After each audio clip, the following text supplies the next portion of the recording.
എല്ലാവർക്കും നമസ്കാരം. ഇന്ന് നാരായണീയം 23-ാം ദശകത്തിലെ 6-ാമത്തെ ശ്ലോകത്തെക്കുറിച്ച് ചിന്തിക്കാം. ഹരേ നാരായണ. സ്തോത്രം ച മന്ത്രമഭിനാരദോധലബ്ധ്വാ തോഷായ ശേഷവപുഷോ നനു തേ തപസ്യൻ വിദ്യാധരാധിപതിതാം സഹി സപ്തരാത്രേ ലബ്ധ്വാപ്യഗുണ്ഠമതിരന്വഭജദ്ഭവന്തം. ഇനി ഈ ശ്ലോകത്തിലെ ഓരോ വാക്കുകളുടെയും അർത്ഥത്തെക്കുറിച്ച് ചിന്തിക്കാം. സ്തോത്രം ച മന്ത്രമപി അധ.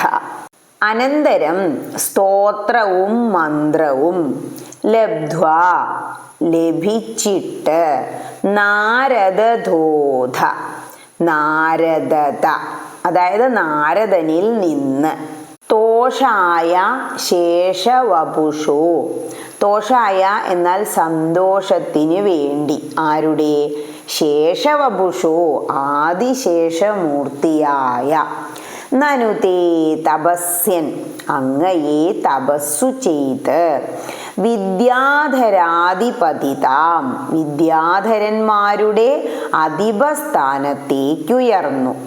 സ ഹി സപ്തരാത്രേ 7 ദിവസം കൊണ്ട് ലബ്ധ്വാപ്യഗുണ്ഠമതിരന്വഭജത് ഭവന്തം.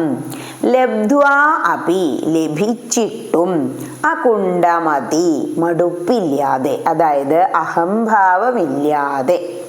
ഈ വിദ്യാധരന്മാരുടെ അധിപസ്ഥാനമൊക്കെ ലഭിച്ചിട്ടും യാതൊരുവിധ അഹംഭാവവും ഇല്ലാതെ ചിത്രകേതു രാജാവ് അന്വഭജത് ഭവന്തം അങ്ങയെ തുടർന്നും ഭജിച്ചു.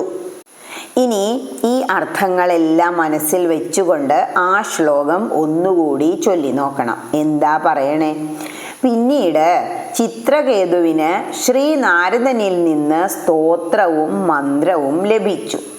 ആദിശേഷനായ അങ്ങയുടെ പ്രസാദത്തിനു വേണ്ടി തപസ്സനുഷ്ഠിച്ച ചിത്രകേതു 7 ദിവസങ്ങൾക്കകം വിദ്യാധരന്മാരുടെ അധിപസ്ഥാനത്തേക്ക് ഉയർന്നു. എങ്കിലും അഹംഭാവമില്ലാതെ അങ്ങയുടെ ഭജനം തുടർന്നു. അതായത് നാരദ മഹർഷി ചിത്രകേതു രാജാവിന് ഉപദേശിക്കുന്ന മന്ത്രം ഭാഗവതം 6-ാം സ്കന്ധത്തില് നമുക്ക് കാണാം. ഓം നമസ്തുഭ്യം ഭഗവതേ വാസുദേവായ ധീമഹി പ്രദ്യുമ്നായ അനിരുദ്ധായ നമഃ സംഘർഷണായ ച. അങ്ങനെ അങ്ങോട്ട് തുടങ്ങി ഒരു 7 ശ്ലോകം ഉണ്ട്. അതാണ് ഇവിടെ സ്തോത്രമന്ത്രങ്ങളെ കൊണ്ട് 7 ദിവസം ഭജിച്ചു എന്ന് പറഞ്ഞത്. അതിനുശേഷമാണ് ചിത്രകേതു രാജാവ് വിദ്യാധര ചക്രവർത്തി സ്ഥാനം ലഭിച്ച വ്യക്തിയായി തീർന്നത്. എന്നിട്ടും തൃപ്തിയാവാതെ അദ്ദേഹം എന്തു ചെയ്തു? വീണ്ടും ഭഗവാനെ ഭജിച്ചു. അവസാനം ഭഗവാൻ പ്രത്യക്ഷനായി. ഹരേ കൃഷ്ണ.